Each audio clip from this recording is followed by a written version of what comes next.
Когда человек, стоящий во главе ядерного государства и претендующий на роль в мировой политике, выходит к микрофону и называет лидеров других стран подсвинками.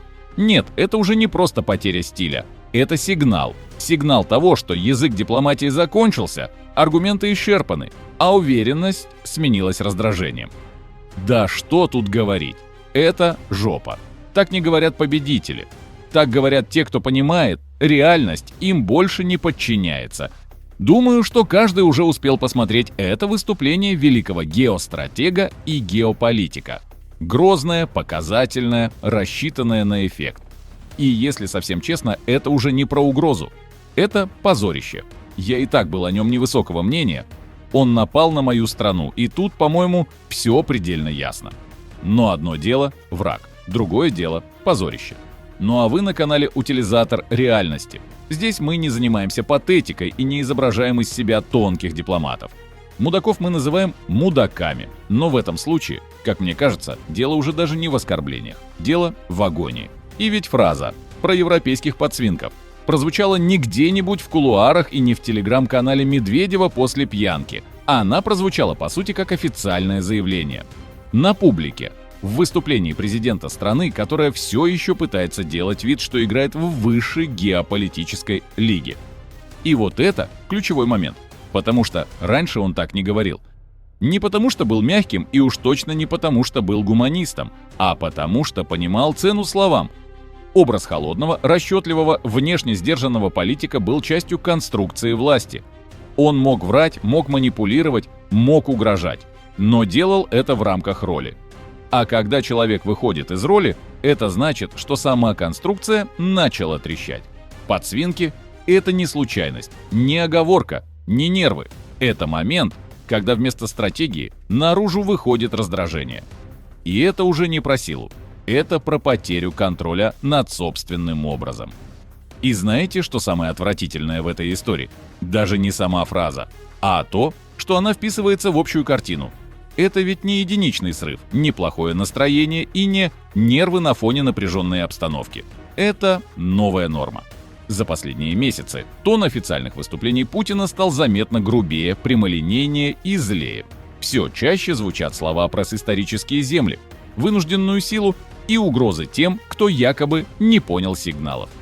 Язык дипломатии сменился языком ультиматумов, и это важно понимать. Так говорят не тогда, когда есть план, а тогда, когда план перестал работать. Когда аргументы закончились, остается только повышать голос. И чем выше этот голос, тем очевиднее, что он адресован не столько внешнему миру, сколько самому себе. Потому что уверенность не нуждается ни в хамстве, ни в оскорблениях. В них нуждается страх. А, кстати, знаете, в истории есть одна повторяющаяся деталь, которую многие почему-то каждый раз стараются не замечать. Пока у диктатора все под контролем, он говорит языком расчета. Холодно, отстраненно, с намеком на величие и историческую миссию. Не хотите вспомнить 1939 год, к примеру? Но в тот момент, когда реальность начинает сопротивляться, язык резко меняется. Исчезают формулы, исчезают конструкции. Исчезает даже попытка выглядеть рационально. На смену им приходят оскорбления, угрозы и апелляции к исторической справедливости. Это очень узнаваемый этап. Война уже идет, но победы нет. Отступать нельзя, признать ошибку невозможно. И тогда начинается разговор не с миром, а с прошлым. С фантомами, с мифами, с образами утраченного величия. Потому что будущее в этот момент выглядит слишком опасно, а настоящее слишком неудобно. И чем дольше система застревает в этой точке, тем агрессивнее становится риторика. Не потому что есть сила, а потому что сила уходит. Ладно, теперь давайте о чем-то скучном поговорим. Ну вот, к примеру, мое личное мнение. Любая большая истерика всегда имеет фон. В данном случае он экономический. Потому что красивые слова можно говорить долго, но бюджеты считают не лозунгами, и с цифрами там все становится заметно хуже. Военные расходы растут, доходы от нефти не сходятся с планами, а дыры приходится затыкать все более грубыми способами. Удары по переработке, проблемы с логистикой, мутные схемы экспорта и так называемый теневой флот. Все это выглядит не как стратегия, а как попытка продержаться еще немного. Деньги есть, но их все меньше, и каждый следующий рубль дается дороже предыдущего. Экономика может терпеть долго, но в какой-то момент она перестает быть управляемой и начинает жить по инерции. Именно в такие моменты власть повышает тон, потому что, когда не получается убедить цифрами, остается только пугать словами. И чем громче эти слова, тем очевиднее, что реальных рычагов становится все меньше. Ладно, про экономику там согласен-то скучно. А давайте про то, кто вообще у России остался. Вообще-то, когда система начинает трещать, как-то внезапно появляется мантра, мы не одни. Ну хорошо, давайте посмотрим, кто там реально остался. Северная Корея. Ну такой себе союзник. Страна, которая до сих пор живет в 20 веке и торгует артиллерией, потому что больше ей торговать нечем. Иран. Окей, под санкциями десятилетиями, с экономикой на изоленте и вечной войной за выживание. Китай? Да бросьте! Китай не союзник. Китай – покупатель. Холодный, расчетливый, берущий ресурсы со скидкой и не берущий на себя никаких обязательств. Индия? Ну это же почти как про Китай. Индия торгуется. Сегодня здесь, завтра там. Ни о какой дружбе с Россией там и речи не идет. Кто-то может вспомнить Центральную Азию. Пожалуйста, не смешите. Там уже давно смотрят совсем в другую сторону. Тихо, без скандалов. Но окончательно. Это не блок. Это не союз. Это распродажа по мере ухудшения состояния.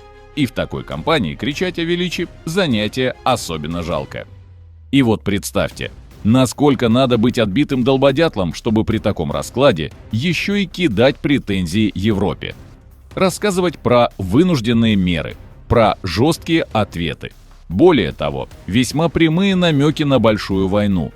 И здесь важно включить не эмоции, а элементарную арифметику. Россия уже воюет. Не с НАТО, не с Евросоюзом, с Украиной. И даже в этом формате война идет тяжело, дорого и с результатами, которые очень далеки от заявленных целей. Любой разговор про второй фронт – это не стратегия, это фантазия. Возможно, какая-то извращенная, потому что ресурсы не удваиваются от громких слов. Армии не появляются из телевизора, экономика не начинает работать лучше от угроз. Эти заявления адресованы не Европе, они адресованы внутренней аудитории, которой нужно объяснить, почему все так затянулось и почему дальше будет непросто. Это не план, это психологическое давление, причем все более нервное и все менее убедительное.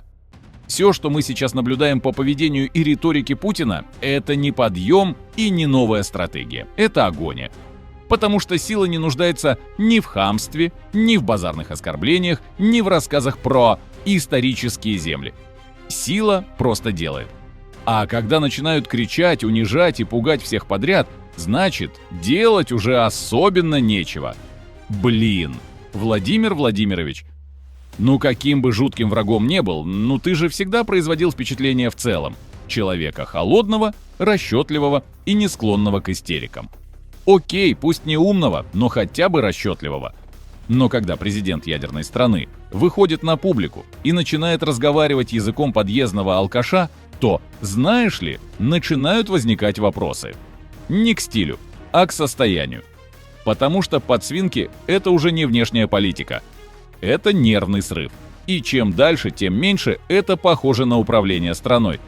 И тем больше на разговор с собственными страхами. История такие финалы уже видела, они всегда заканчиваются одинаково. Громкие слова остаются в архивах, а реальность догоняет.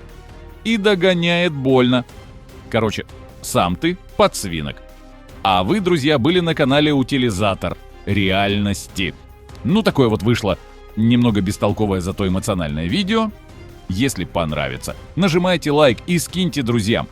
Если нет, напишите, в чем я не прав. Ну а в остальном желаю всем добра. Ну и слава Украине!